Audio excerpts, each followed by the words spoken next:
Buenas tardes, soy Marix Aranguren, coordinadora de eventos internacionales del Campus Universitario Uniacademia en Colombia. Nuevamente les damos la bienvenida a nuestro segundo ciclo virtual de conferencias jurídicas internacionales. En la tarde de hoy tenemos el gusto de invitar a la doctora Mayra Duque, quien disertará el tema de las personas jurídicas frente a ilícitos penales. La doctora Mayra Duque es doctora en Derecho, magíster en Ciencias Políticas, especialista en Ciencias Penales y Criminológicas, articulista de revistas especializadas en Derecho, autora del libro Quinta Belleza, La Emboscada. Bienvenidos.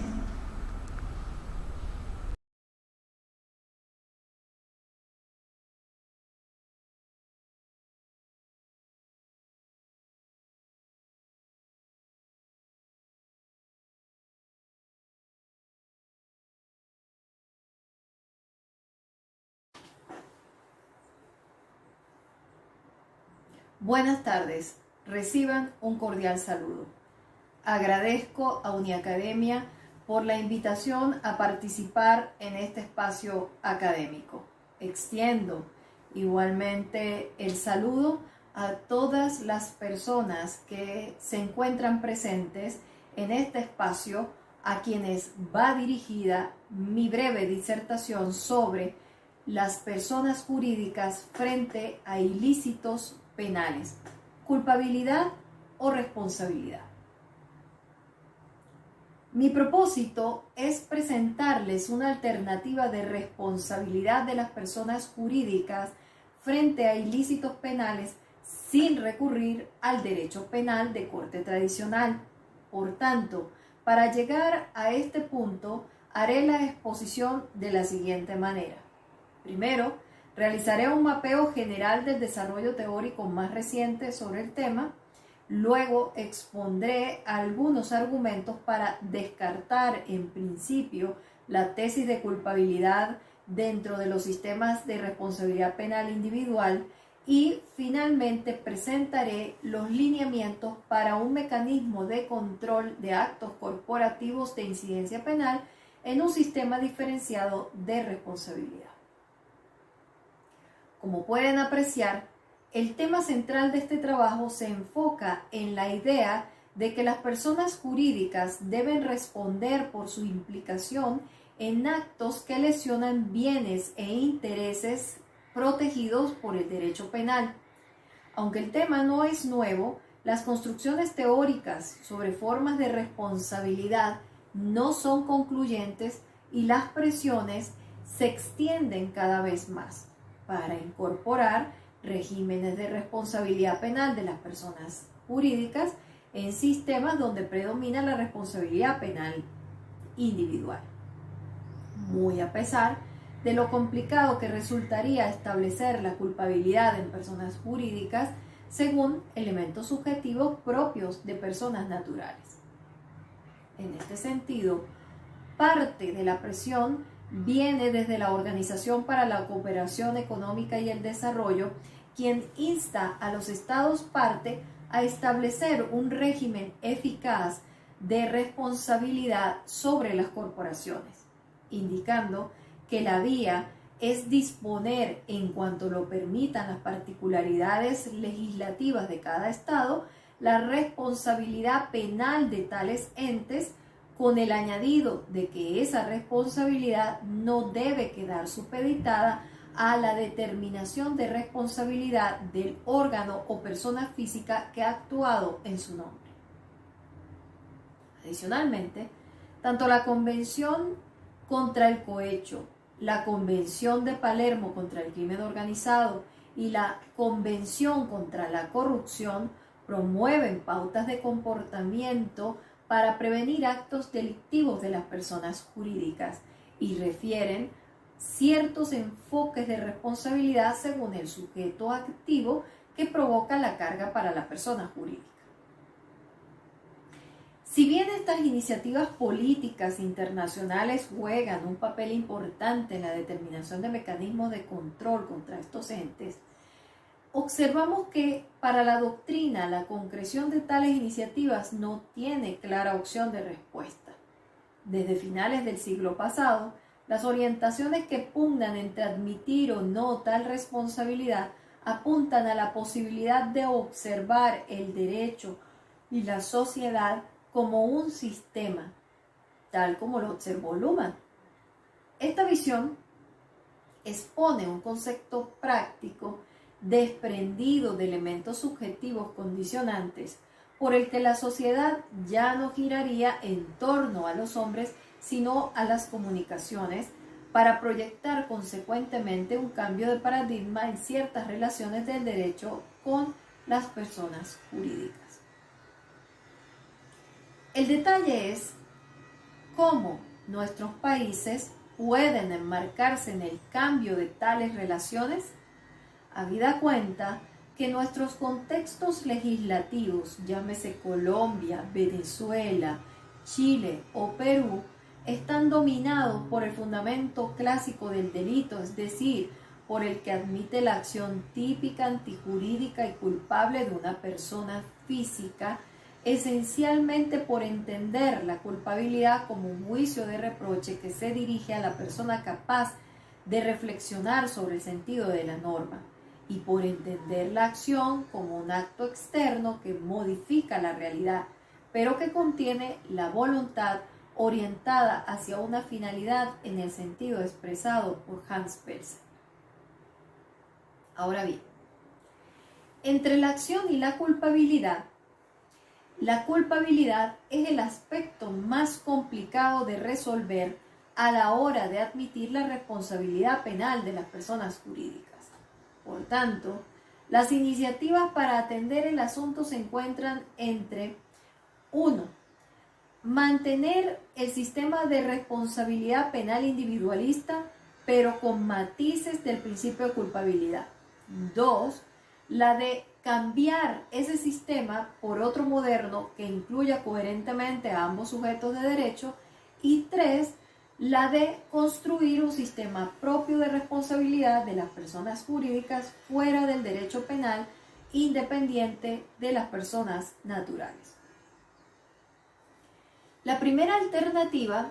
supone reconocer responsabilidad delictiva de las asociaciones, aunque la culpabilidad no proceda de ellas propiamente, tal como lo establecen los modelos de responsabilidad por atribución y responsabilidad por hecho propio. Modelos que en la práctica se aplican, por ejemplo, en España desde 1995, Chile desde el 2009, Venezuela desde 1992, Perú desde el 2007 y Brasil desde 1998. La segunda alternativa, representada por los defensores de la autorresponsabilidad, busca consolidar un equivalente de culpabilidad para la persona jurídica como el que está establecido para las personas físicas, de modo que pueda detectarse la culpabilidad del ente independientemente del órgano que actúa en su nombre. Esto implica un cambio de enfoque en la observación de la sociedad y los sistemas que la integran, tarea que se soporta con los fundamentos de la teoría de los sistemas sociales de Niklas Luhmann, de la que Jacobs toma parte para fijar como función central de la pena la del mantenimiento de la vigencia de la norma. Es precisamente esta estrategia la que, por ser más próxima a establecer una especie de culpabilidad propia de las personas jurídicas, la que nos motiva a revisar la teoría de los sistemas sociales para ofrecer desde una particular interpretación de ella la antítesis de lo expuesto hasta la presente y ofrecer otra posibilidad que se enmarca en lo expuesto como tercera alternativa. En esta posición observamos que la tercera alternativa apuntaría hacia el derecho administrativo sancionador por pertenecer a la rama del derecho público que regula lo atinente al régimen punitivo y por encontrarse en principio no condicionado subjetivamente en la determinación de responsabilidad. Sin embargo, se debe admitir que hay un sector de la doctrina que reclama incorporar para esta rama del derecho el mismo conjunto de garantías que contiene el derecho penal tradicional, verbi gracia, principio de culpabilidad, con lo cual se asumen los mismos obstáculos de admitir la responsabilidad a las personas jurídicas o de admitir a estos sujetos como sujetos activos de delito. Ahora bien, tanto la confusión que genera este movimiento del derecho administrativo en dirección al derecho penal y a la inversa, como el empeño en controlar a estos entes sobre los mismos constructos de responsabilidad ideados para las personas naturales, ignorando la condición diferencial de las personas jurídicas como sistemas sociales, evidencia un problema no resuelto para el derecho que se concreta en la inquietud principal de esta intervención, de cómo responsabilizar a las personas jurídicas que con sus actos producen riesgos que afectan bienes e intereses que son protegidos por el derecho penal. Para responder a esta inquietud, estimé rescatable la teoría de los sistemas sociales, cuyo método funcional permite encontrar para un mismo problema diversas alternativas de respuesta. Así, mi hipótesis plantea la posibilidad de establecer fuera del ámbito penal la responsabilidad de las personas jurídicas por actos que producen riesgos de incidencia penal. Veamos brevemente cuáles son los más recientes desarrollos teóricos en torno al tema. Pasada la segunda mitad del siglo pasado, las discusiones van de la mano de las teorías funcionalistas que con su manera pragmática de adaptar la función del derecho a la sociedad desplazaron los argumentos de discusión anterior entre ficción o realidad. En esta tendencia se destaca la posición de Roxin, quien defiende la necesidad de imponer la pena a un ente con capacidad reflexiva de la norma, y la posición de Jacobs, quien asume que la culpabilidad es del ámbito de organización del que actúa contra la norma, porque debe tener capacidad de cuestionar la validez de la misma. Por ende, el órgano de una persona jurídica es quien tiene el deber de evitar delitos. No obstante, al margen de lo expuesto por Jacobs, en cuanto a la función de la pena de evitar la erosión de la norma, esta facilita un conjunto de argumentos que le sirven a las propuestas que toman como base la teoría de los sistemas de Niklas Luhmann para proveer lo que serían las sanciones penales para estos entes asociativos. Entre ellos, los modelos de heterorresponsabilidad y los modelos de autorresponsabilidad.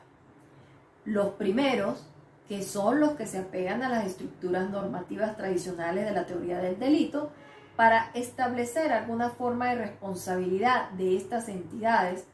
y a razón de ello se distinguen los ya citados modelos de responsabilidad atribuida y de responsabilidad propia. En la responsabilidad atribuida, la culpa o el dolo del órgano que actuó por la asociación se atribuye como de la corporación para asignarle consecuencias. Esta solución es la que se aplica, por ejemplo, en Francia con el Código Penal del 2004, Brasil con la Ley de Crímenes Ambientales de 1998, Italia con la Ley 231 del 2001, Chile con la Ley 20.393 del 2009 y Venezuela con la Ley contra la Delincuencia Organizada y Financiamiento al Terrorismo del 2012. Sobre esto, Tiedemann advierte que el derecho penal solo debe castigar acciones propias de cada persona. mientras Feijóo señala el inconveniente de transferir la culpabilidad del órgano a la persona jurídica, porque si así fuera quedaría excluida su propia culpabilidad. Y Silva, entre otros, observa el inconveniente de no identificar a la persona física que actúa en nombre de la empresa y que sería la autora del hecho que se pretende atribuir a la persona jurídica. Visto esto,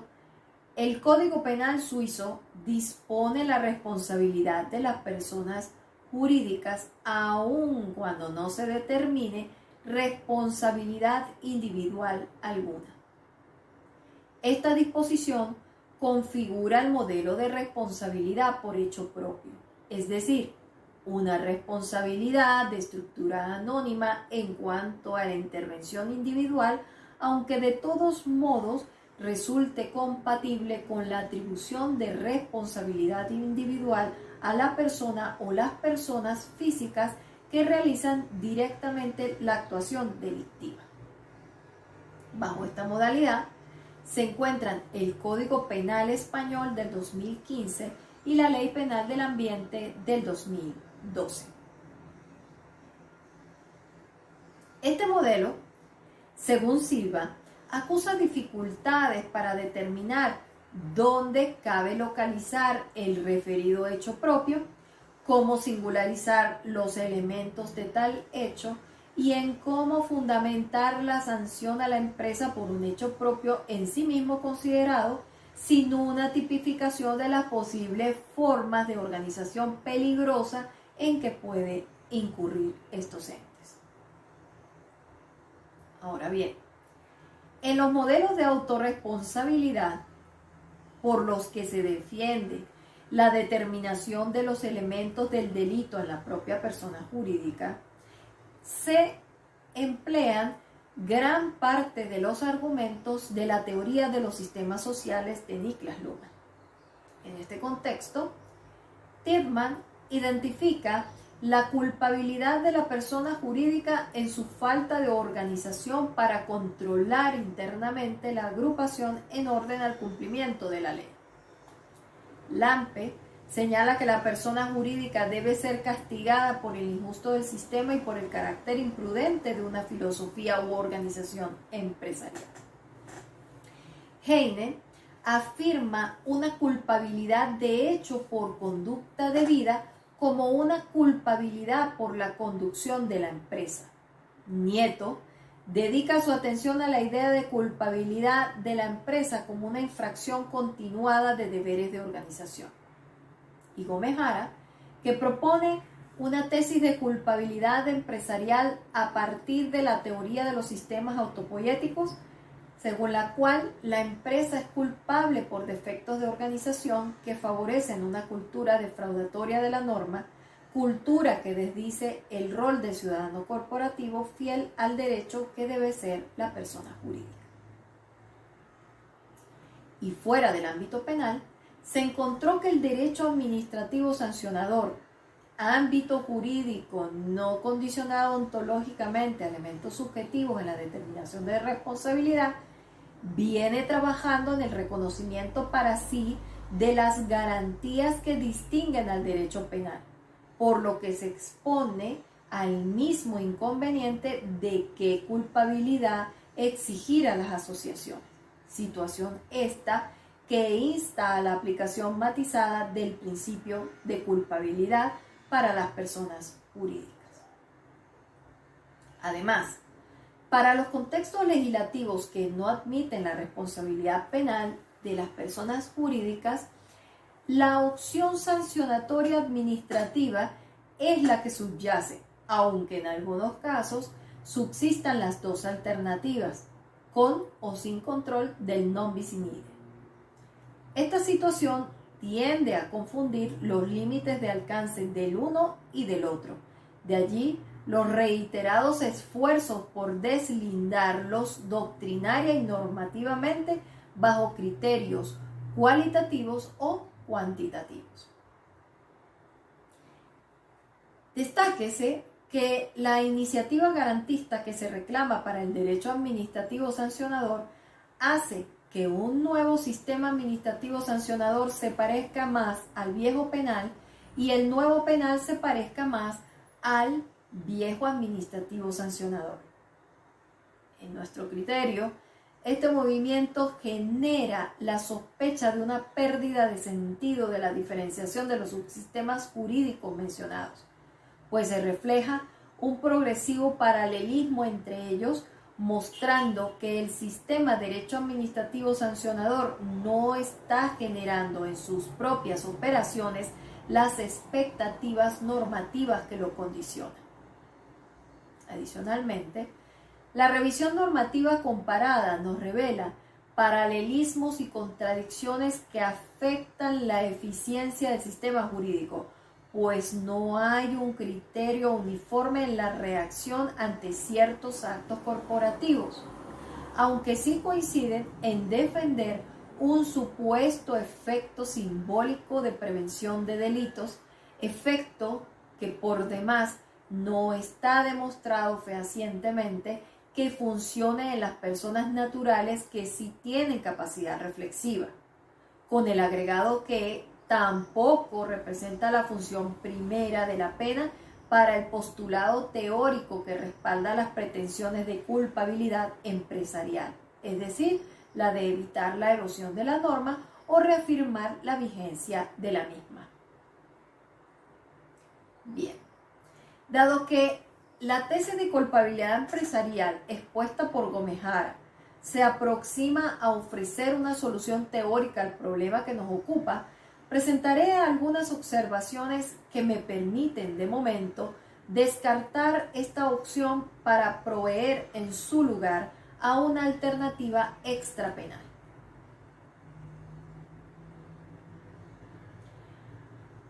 Recordemos las anotaciones previas sobre el déficit organizativo, en las que Gómez Jara propone una tesis de culpabilidad empresarial a partir de la teoría de los sistemas autopoéticos, según la cual el derecho, la empresa y el ser humano pueden observarse como sistemas autopoéticos, en la que la empresa es un sistema organizativo compuesto por decisiones, y por tanto su autopoiesis consiste en la reproducción continua de esas decisiones, en las que, gracias a la construcción de sus propias realidades sociales, los sistemas organizativos desarrollan una capacidad epistemológica de conocimiento organizativo y de aprendizaje organizativo, vinculadas con un cierto umbral de complejidad a partir del cual la organización empresarial se construye a sí misma y adquiere una capacidad autoorganizativa y de autorreflexión que le independiza de su entorno. Según este alcance, la empresa desarrollaría una cultura interna autónoma e independiente de sus miembros, aparentemente observable, según el autor, como un comportamiento que puede ser aceptable o condenable conforme se adhiera o no al sistema normativo, del que se extrae justamente el sustrato de culpabilidad necesario para fundamentar sanciones penales a estos entes. Sanciones que por demás estarían desprovistas de funciones especiales de tipo subjetivo, pues en la concepción sistémica del derecho, la función primera de la sanción es reafirmar la vigencia de la norma. En este orden de ideas,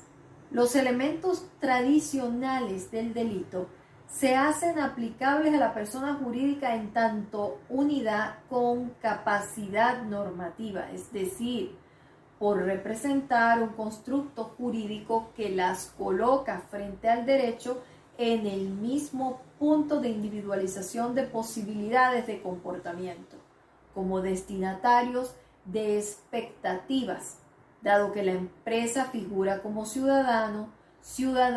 que bien puede ser entendido como persona en derecho penal, portador del rol de ciudadano fiel al derecho. Esto a su vez debe proveer a la prevención de delitos mediante la promoción de la autorresponsabilidad empresarial expuesta previamente por Heine, a razón del defectuoso management de riesgos, dado que los deberes de prevención y de supervisión de riesgos solo pueden controlarse lo suficiente mediante un management de riesgos adecuados y no mediante controles estatales o normas de seguridad de carácter general. Esta perspectiva se enlaza con el concepto constructivista de culpabilidad empresarial, especialmente sobre la base de identificación del rol de ciudadano corporativo fiel al derecho, inspirada en la doctrina del buen ciudadano corporativo, desarrollada en Estados Unidos para proyectar los conocidos programas de cumplimiento o compliance programs, adelantados también en los sectores de producción para ordenar prácticas corporativas y como incentivos a la prevención de delitos, para ordenar sus estructuras organizativas. Esta modalidad se aplica del mismo modo en las Sentencing Guidelines de Estados Unidos, el Código Penal italiano, la ley chilena 20.393 y el Código Penal español. Los compliance programs están diseñados para reconocer en las personas jurídicas al buen ciudadano corporativo, y en este sentido el autor cree posible equiparar el sistema corporación con el sistema persona natural en lo que a consideración genérica de ciudadanía se refiere. Consecuentemente,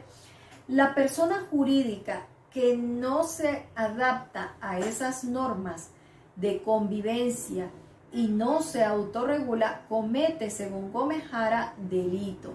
Sin embargo, el autor no dice nada del específico comportamiento corporativo penalmente reprochable.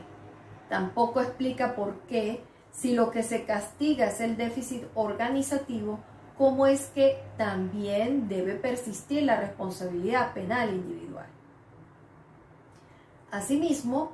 parte de la doctrina encuentra difícil concebir una culpabilidad sin el sustrato psíquico de la conciencia, en virtud de lo cual Gómez Jara se defiende al señalar que la autorreferencialidad de la comunicación conlleva a que el sistema jurídico no tenga acceso directo ni al interior de la conciencia humana, que es del sistema psíquico, ni al interior de la organización empresarial, que es el sistema organizativo. Y porque la cualidad autopoética permite afirmar que tanto personas físicas como personas jurídicas desarrollan una determinada complejidad interna suficiente que sirve de presupuesto para el desarrollo de una autorreferencialidad que permita la autodeterminación del propio sistema con respecto al entorno, cuestión decisiva para el nacimiento de la responsabilidad penal. En parte suscribimos lo expuesto, pues es inimaginable que el derecho pueda introducirse al interior de las personas naturales para probar su conciencia y la disposición de su voluntad a la elección del acto ilícito que se investiga, de modo que al sistema jurídico solo le queda evidenciar de tales personas indicios racionales de una autorreferencialidad suficiente. Pero no podemos predicar lo mismo de las personas jurídicas, porque de un lado la propia estructura organizacional de esos entes hacen posible que el sistema jurídico penetre en su interior, o bien para investigar o bien para controlar el funcionamiento de ciertas áreas de esa organización, lo que se comprueba de la previsión legislativa de intervención judicial de la persona jurídica, y de otro lado por la posibilidad de responsabilizar a razón de actos reprochables de la organización a sus órganos, es decir, a los subsistemas de la persona jurídica que se encuentran a lo interno de esa unidad organizativa. Ahora bien, subrayo que el desarrollo de una cultura proclive a la violación de la norma es un asunto que discurre en las esferas de decisión de los órganos o personas físicas que actúan para la persona jurídica, aunque sean pequeñas e insignificantes individualmente hablando, decisiones que se repiten cíclicamente hasta generar un entorno favorable a la comisión de delitos, lo que nos permite concurrir con Robles en que el modelo de culpabilidad propia es una variante refinada de modelo de la transferencia o de la atribución. Además, la pretendida equiparación de los sistemas organizativos con los sistemas psíquicos en tanto personas para ser apreciados del mismo modo como sujetos activos de derecho penal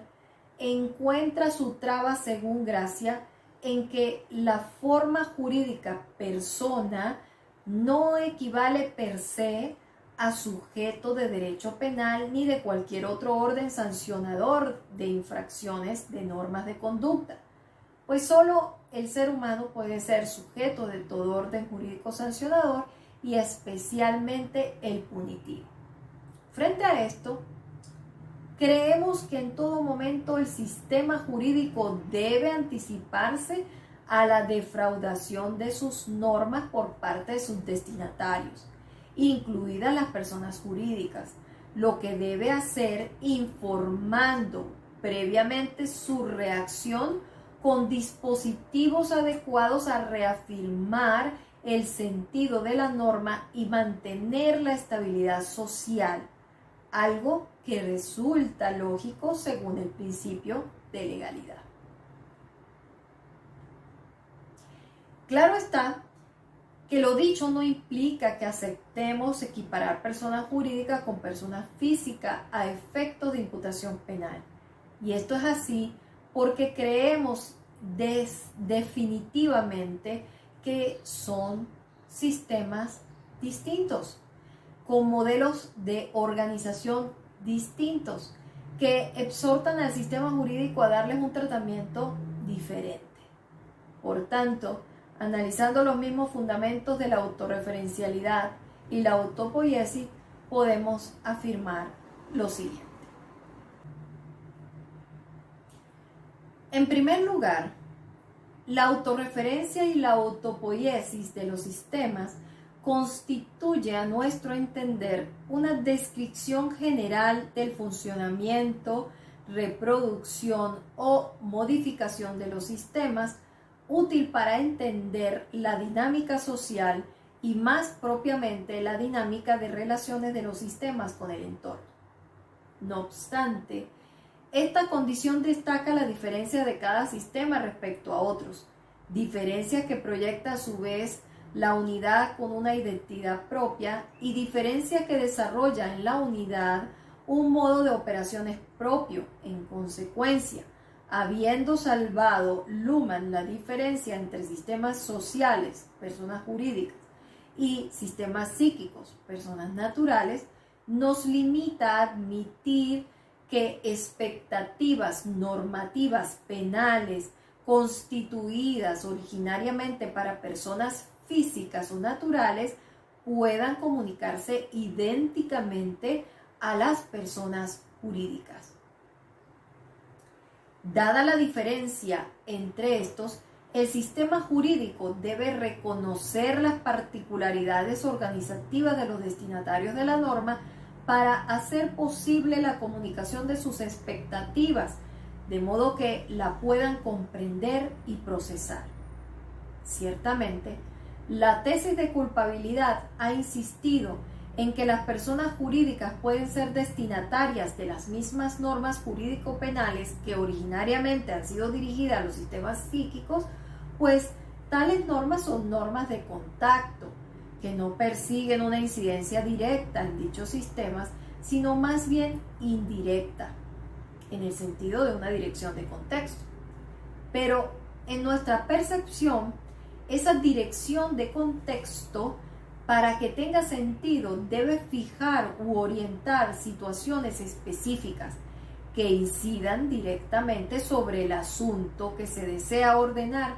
pues abarcar más de lo necesario, puede desbordar metodológicamente el control de la situación y transgredir el principio de legalidad.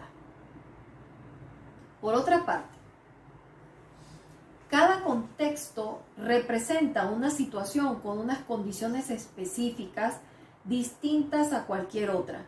que merece atención específica. De lo contrario, ¿qué sentido tiene la diferenciación de sistemas de responsabilidad penal entre adultos y adolescentes?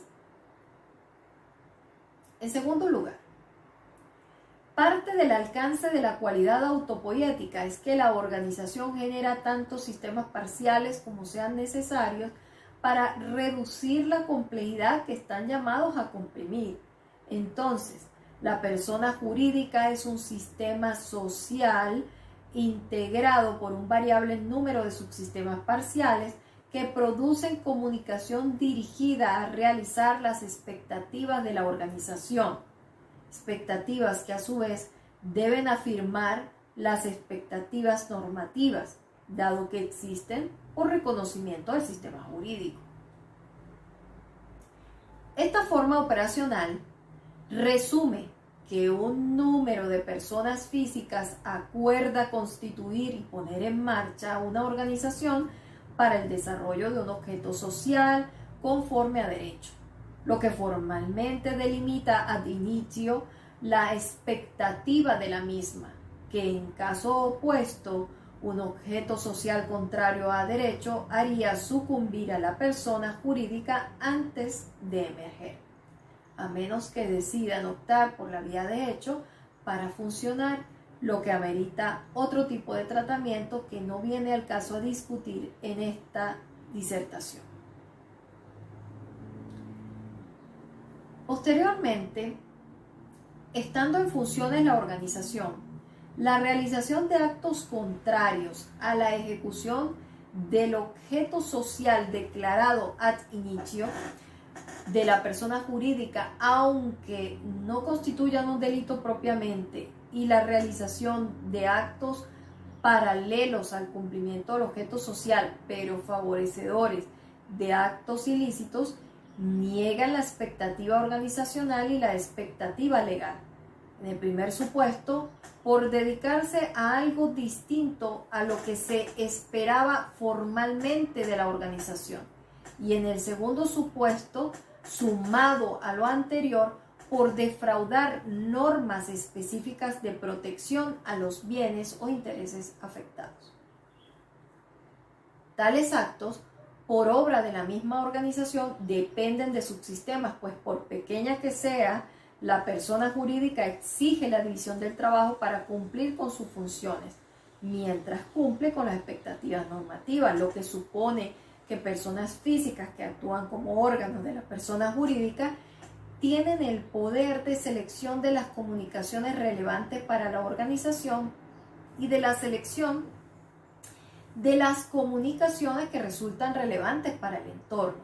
lo que resulta decisivo a efectos de determinar las responsabilidades por defraudación de expectativas, lo que en caso de ilícitos dirigiría la atención a la organización propia del que actúa.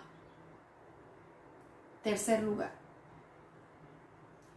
Cuando se da una comunicación desde la organización con sentido opuesto a la expectativa normativa penal, no necesariamente representa la manifestación de un querer de la unidad del sistema como ambición superior independiente de sus órganos o subsistemas, pues está claro que la persona jurídica sin la asistencia de las personas físicas no puede operar, que además es un hecho registrado por Luhmann al reconocer la necesaria intervención de los sistemas psíquicos en los sistemas sociales para perfeccionar la comunicación. Consecuentemente, no es fiable aceptar desde la perspectiva penal que existe un comportamiento propio de la persona jurídica autónomo e independiente de sus órganos o de sus miembros, para atribuírselo a una especie de ser supremo que delate una política delictiva corporativa o que comportamientos lesivos de bienes jurídicos por parte de sus órganos representen una filosofía de la empresa o que debe sancionarse penalmente a la corporación por defectos permanentes de organización o que en la corporación se aloja una especie de actitud criminal colectiva.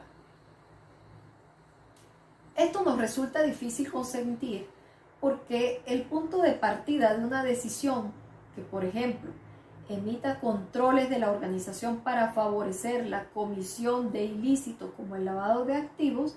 descansa en los órganos que tienen el poder de seleccionar la información y los medios que conlleva a la comunicación de esas operaciones que amplían las oportunidades para la comisión de los delitos. Es decir, las comunicaciones adversas se originan desde los órganos en nombre de la organización, para la organización y para el entorno. Por tal razón, en derecho civil y mercantil, por ejemplo, reconocen ciertos actos como de las personas jurídicas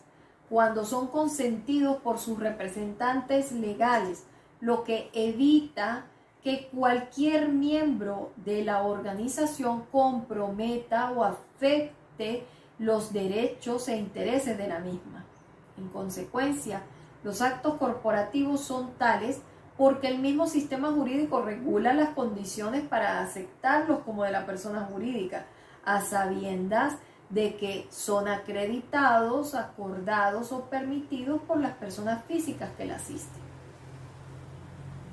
Ciertamente, la unidad de la estructura operativa de una persona jurídica le proyecta una identidad que la distingue de otros sistemas,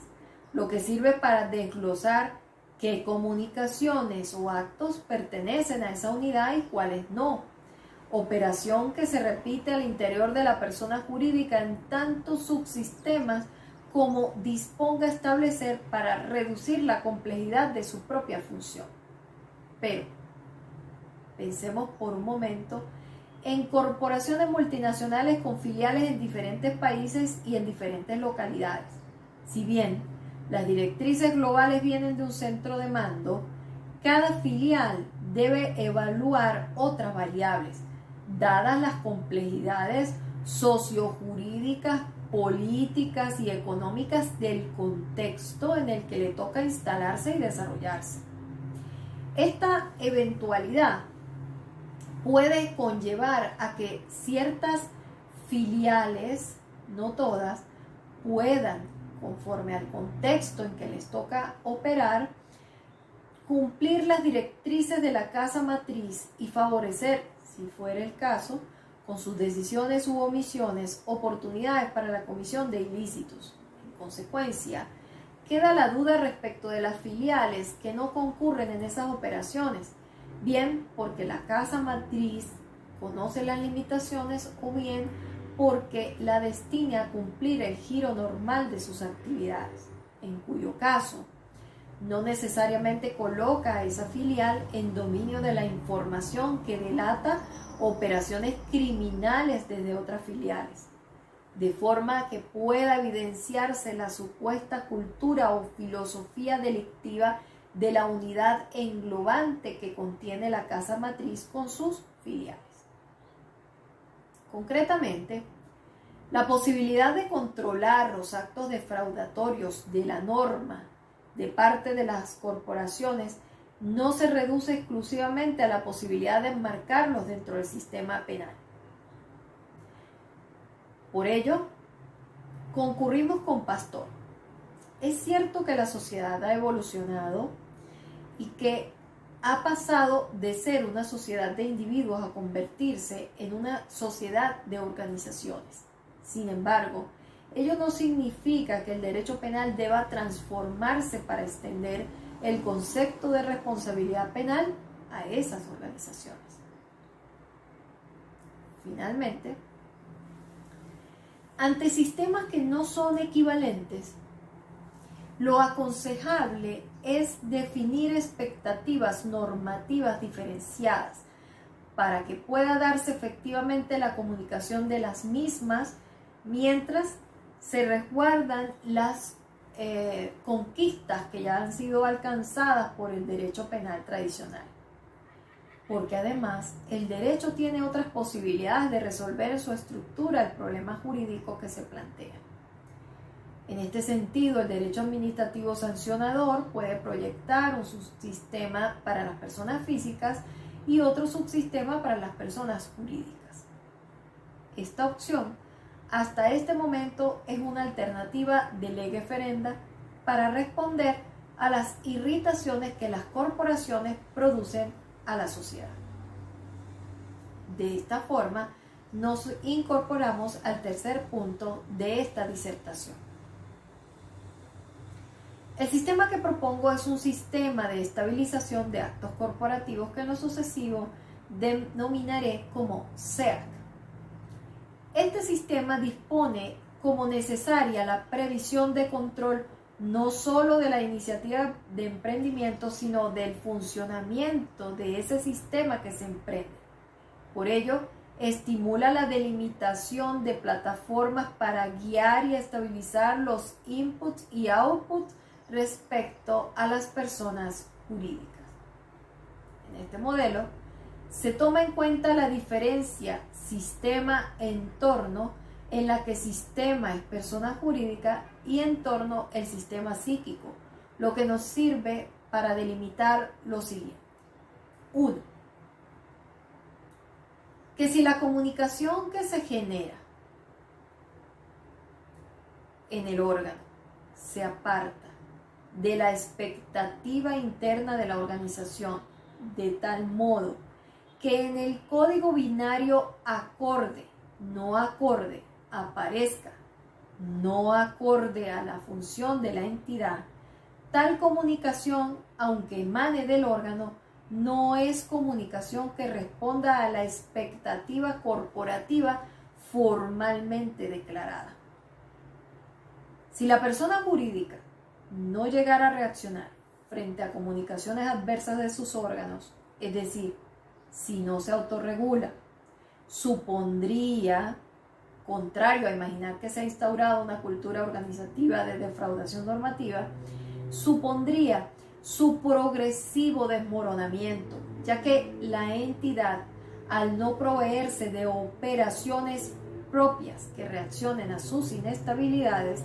no podrá desarrollarse, dando lugar a oportunidades para el desorden y para la negación de sus propias expectativas y de las expectativas normativas. Pero, si el órgano de la persona jurídica cumple con la expectativa de la organización y no cumple con las expectativas normativas, es inminente la reacción del sistema jurídico para estabilizar las expectativas de la persona jurídica en relación con las expectativas normativas. 2. La necesidad de anticiparse a los riesgos demarca temporalmente la acción u omisión contra las expectativas como acción del sistema psíquico. Entonces, la responsabilidad es diferenciada tanto para el órgano como para la persona jurídica, en el que la persona jurídica debe responder por la defraudación de expectativas normativas en cuanto no reaccione a las previsibles inestabilidades estimuladas desde sus operaciones. Las reacciones ante o ex post riesgo delictivo dentro de la organización es información que debe ser procesada y transmitida por sus órganos o miembros, de manera que cuando estos no se activen o se activen deficientemente, deben producirse en el entorno, es decir, en el sistema pertinente, los mecanismos de reacción ex ante y ex post riesgo delictivo. Lo expuesto nos coloca en dos tiempos de respuesta, uno antes y otro después de producirse el acto que irrita la estabilidad de la persona jurídica o de la sociedad, lo que define una etapa para la autorregulación y otra etapa para la suprarregulación. Veamos. La autorregulación o sistema de estabilización de riesgos ex ante. La autorregulación en nuestro concepto es previsión mediante un esquema de respuesta organizacional a lo inesperado, indeseado o adverso a la organización o a la sociedad, de modo que tienda a estabilizar la situación que ha sido o puede ser alterada. Asimismo, la omisión de previsión es también inestabilidad previsible, entendida no como cultura empresarial prodelictiva, sino como desequilibrio que surge dentro de las organizaciones. A razón de esto, cada sistema está estimulado a actuar ex ante con programas de prevención, supervisión o investigación de las incidencias operativas de su estructura, para evitar no solo accidentes, sino también comunicaciones adversas a las expectativas organizacionales y a las expectativas socionormativas. En esta etapa, existen cuestiones técnicas y probablemente de estilo que se basan en una serie de principios o recomendaciones de gestión y control de riesgos elaborados por sectores profesionales, industriales o comerciales sometidos a evaluación de eficiencia por el sector público, quien reaccionará cuando se omitan tales principios o recomendaciones. Sistema de estabilización ex post o suprarregulación. Cuando se ha dispuesto de un programa de prevención de riesgos, apenas se cumple con una parte de la función de autorregulación que le compete a los sistemas personas jurídicas, porque esto no elimina las posibilidades de ocurrencia de inestabilidades por negación de las expectativas internas o por negación de las expectativas normativas. En ambos casos, el sistema persona jurídica debe reaccionar para cumplir la función de estabilizar su estructura, para lo que deberá tomar las medidas correctivas que estime coherentes y necesarias para garantizar la continuidad de sus operaciones. Si la defraudación que causa irritación se limita a afectar al sistema persona jurídica en la que se encuentra contenida, la comunicación de la reacción que contiene las medidas ex post el auto defraudatorio dependen de ella misma. Ahora bien, si la defraudación que causa irritación excede al sistema persona jurídica, dado que afecta bienes e intereses protegidos por el derecho penal, la comunicación de la reacción que contiene las medidas ex post el acto defraudatorio debe emanar tanto de la organización como del suprasistema derecho administrativo que regula la autorregulación. A cualquier evento, la persona jurídica debe además impedir la continuidad del acto defraudatorio, minimizar la proyección de daños y regresar los beneficios que haya obtenido sin justa causa, entre otros. La suprarregulación funcionaría ex ante el acto corporativo defraudatorio en trabajo de acompañamiento a la persona jurídica por regulación y supervisión de la autorregulación, que debe a su vez ser relevante para el sistema social. Ex post el acto defraudatorio para garantizar la implantación de programas de prevención de riesgos delictivos en las personas jurídicas mientras no se haya materializado algún daño o para garantizar el cumplimiento de medidas de estabilización luego de materializado algún daño. Pasemos ahora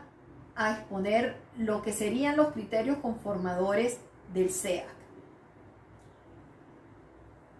Primero, la cualidad diferencial de las personas jurídicas y las personas naturales constituye la información relevante para justificar sistemas diferenciados de responsabilidad por actos de incidencia penal. Por tanto, determina relaciones diferenciadas del derecho con las personas jurídicas. Segundo, las personas jurídicas deben responder por actos de incidencia penal que surgen desde sus operaciones porque representa inestabilidad previsible para la sociedad. Tercero, la responsabilidad también figura como último recurso pues deben fortalecerse los mecanismos preventivos. Cuarto, la estabilidad en el sentido de volver en cuanto sea posible al orden o a la situación anterior a la acción delictiva es la clave para autorregularse y para responsabilizar. Quinto, el sistema debe regularse por garantías de legalidad, presunción de cumplimiento, debido proceso, consideración de las víctimas, non bis in idem, entre otros. ¿Cuál sería la operación corporativa defraudatoria de la norma? En este caso, esa operación sería no autorregularse en sentido irrelevante a la evitación del riesgo de incidencia penal, de manera que cada sistema, para asegurar sus propias operaciones ante la previsión de inestabilidades, debe autorregularse, es decir, para contener las irritaciones provenientes de los sistemas parciales o del entorno otros sistemas que le producen inestabilidad. Por ende, la ausencia de mecanismos de anticipación a previsibles inestabilidades y la ausencia de mecanismos de reacción a esas inestabilidades estimula oportunidades para la negación de expectativas de la organización y de expectativas normativas. Entonces, en la determinación de responsabilidad se observa lo siguiente. A. Los recursos humanos y los recursos materiales son elementos que integran la estructura organizacional de la corporación con la que aspira a realizar su objeto social, exponiéndose simultáneamente a los riesgos de no realización del objeto social y de manejo o intromisión de esos elementos para causar daños. Este riesgo es condición de previsión del desengaño, por tanto, coacciona a generar mecanismos de estabilización del propio sistema y sus operaciones, que, en la medida de lo posible, debe tender a evitar la desestabilización y los actos dañinos contra sí mismo y contra el entorno sociedad. En nuestro concepto, el riesgo como inestabilidad concreta un deber de previsión y control para la persona jurídica, es decir, una expectativa de funcionamiento corporativo en línea con las expectativas normativas, limitando las posibilidades de su producción. En este sentido, lo determinante para la precisión de responsabilidad corporativa será comprobar el no cumplimiento de ese deber legalmente desaprobado. B. En caso del cumplimiento de ese deber y ante la materialización de un riesgo, la presunción es de no responsabilidad de la persona jurídica porque se ha logrado constatar que su estructura ha desarrollado un esquema de respuesta organizacional a los riesgos, o bien cualquier mecanismo legal preventivo de ilícitos. En pocas palabras, se autorreguló y esa operación fue relevante al sentido de evitación de riesgos de incidencia penal ex ante y ex post la producción de riesgo. Medidas de estabilización. Estas medidas se distinguen de sanciones administrativas, consecuencias accesorias o penas, a razón de que tienen la función de estabilización del sistema que ha sido afectado con la materialización del riesgo delictivo. Esta función nos permite reconocer, en primer término, que en la dialéctica binaria de los sistemas, según el esquema, por ejemplo, de conforme, no conforme, estable o no estable, la medida de estabilización debe responder a ese código binario. Por ejemplo, quien contaminó le compete descontaminar. En segundo término, esta función debe considerar la estabilización de las relaciones, tiempo presente, entre las partes directamente involucradas en el conflicto de defraudación y de las relaciones tiempo futuro con los interesados por la medida de estabilización a cargo de la persona jurídica. Esto implica realizar un cálculo o previsión de los efectos colaterales que generaría la medida como previsible inestabilidad desde otros sistemas. En tercer término, considera las dinámicas de la continuidad o transformación de las personas jurídicas. Por tanto, las medidas son susceptibles de transferibilidad, alternabilidad de las medidas, conmutación, acuerdos, intervención de víctimas e interesados en el proceso de estabilización, graduación, las cuales paso a explicar brevemente. La transferibilidad sería la posibilidad de transferir la medida ante supuestos de venta, transformación o fusión. Alternabilidad, respetando el principio de legalidad, se pueden establecer 2 o 3 medidas que apliquen casuística y gradualmente. Conmutación corresponde a la posibilidad de cambiar un tipo de medida por otro, atendiendo a criterios de utilidad en cuanto redunde en beneficios sociales. Acuerdos a objeto de minimizar los impactos negativos de una medida contra la organización, en cuyo caso debe quedar abierta la posibilidad de realizar acuerdos de cooperación en la investigación, rectificación de operaciones o procesos organizacionales, reparación e indemnización de daños causados y reintegro de bienes o especies obtenidos indebidamente. La intervención de las víctimas e interesados en el proceso de estabilización es garantía de protección a los derechos de las personas o entidades directamente afectadas o que pueden verse afectadas con las medidas de estabilización. Graduación. Aplicación de medidas condicionadas por la gravedad del acto riesgoso. A menor gravedad se impondrían medidas de primer nivel y a mayor gravedad se impondrían medidas de segundo nivel. En este particular, se propone como medidas de primer nivel las que conllevan una afectación parcial o transitoria, no eliminatoria de derechos a la corporación, como medidas para la implantación o rectificación de ciertos programas preventivos de riesgos. Y B, las medidas de segundo nivel que afectan terminalmente derechos de la persona jurídica, por lo que deben imponerse como último recurso, luego que las medidas de primer nivel no fueron suficientes para estabilizar los conflictos creados por el acto defraudatorio y sus efectos. En este rango se encontraría, a manera de ejemplo, la revocatoria de autorizaciones, clausura definitiva y la disolución. A modo de conclusión, aunque es fuerte la tendencia a recurrir al derecho penal para resolver los conflictos de la implicación de las personas jurídicas en actos ilícitos, se reconoce que la instancia punitiva no cuenta ni legislativa ni doctrinariamente con un modelo de responsabilidad a las personas jurídicas que satisfaga los niveles de coherencia, racionalidad y eficiencia que debe caracterizar a la propia organización jurídica.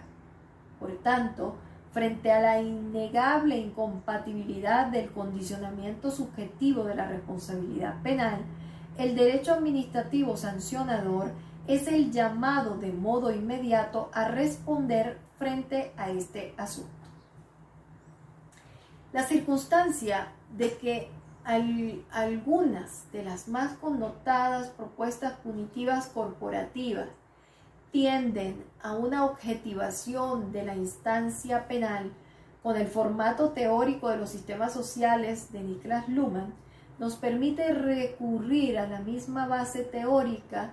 para afirmar la negación de la punición corporativa en sistemas de responsabilidad ideados para personas naturales y proponer en su lugar una alternativa extrapenal.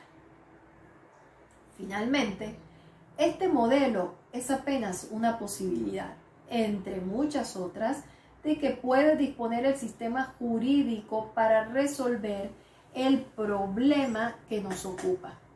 Es un modelo en contraste con las opciones penales, es un modelo en contraste con cualquier otra posibilidad aún no seleccionada por el sistema jurídico y como opción científica que queda abierta a su refutación o a su confirmación. Muchas gracias.